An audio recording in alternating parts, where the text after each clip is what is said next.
And from North Africa, let's move towards central part of the continent, where fighting has once again erupted in the eastern part of the DRC.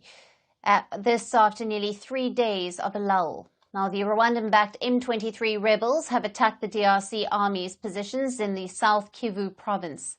This is just days after leaders from East and Southern African blocs called on their army chiefs to propose a plan for implementing an immediate and unconditional ceasefire by Thursday between the M23 rebels and Kinshasa.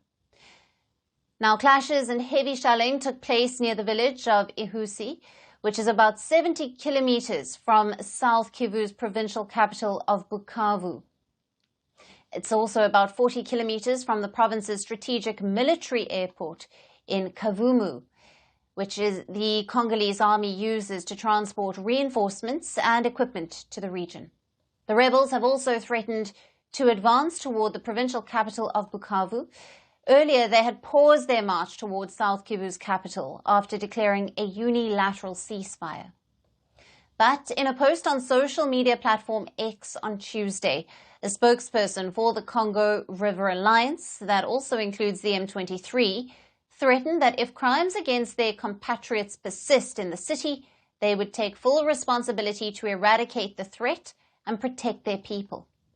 Meanwhile, despite calls by the joint summit in Tanzania to hold direct talks with the M23, President Tshisekedi's ruling party, the Union for Democracy and Social Progress, or the UDPS, has said that Kinshasa would not engage directly with the M23 rebels, whose latest offensive has killed thousands and driven hundreds out of their homes. Now, the M23, which is made up of mostly ethnic Tutsis, has in recent months swiftly seized swathes of territory in the mineral-rich Eastern DRC after taking up arms once again in late 2021. They began advancing in the South Kivu province after taking control of Goma, the capital of neighboring North Kivu province, at the end of last month. The armed group, which has vowed to oust President Felix Tshisekedi, has since also captured Nyabibwe, which is a mining town in South Kivu, and is just short of entering the provincial capital of Bukavu. Now, control over Bukavu would give full control of Lake Kivu to the M23 rebels and Rwandan troops. The city has been preparing for an M23 offensive for several days. Schools, shops and banks have been shuttered, and residents have begun fleeing the city, fearing an imminent attack. However, the Burundian soldiers, who are reportedly 10,000 in number and are in the Eastern DRC to support Kinshasa, have allegedly tried to stop the M23's advances toward Bukavu.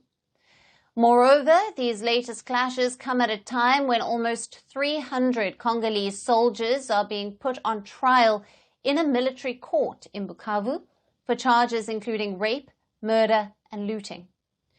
The United Nations has reported that mass violations, including summary executions, gang rape and sexual slavery, have taken place since the M23 advances began in the Eastern DRC in January. The UN has also said that Rwanda-backed rebels have forcibly closed settlement camps, leading to the displacement of more than 110,000 people in recent days. Now, this has worsened the humanitarian crisis in the region, where cases of cholera are also increasing. So as the deadline for the ceasefire given by the joint summit in Tanzania approaches, all eyes will be on whether Kinshasa agrees to sit with the M23 at the negotiating table and end the crisis, which is also likely to overshadow an African Union summit in Ethiopia this week, or let the offensive in the eastern part of the country continue. We're calling the show Vantage. We hope you like what we put together for you. Touted as the minimum defense from that video.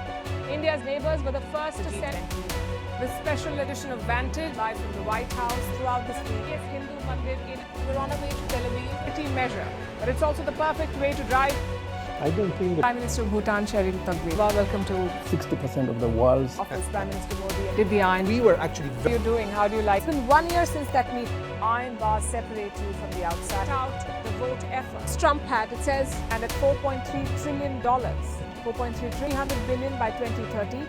That's what we need to tackle climate change.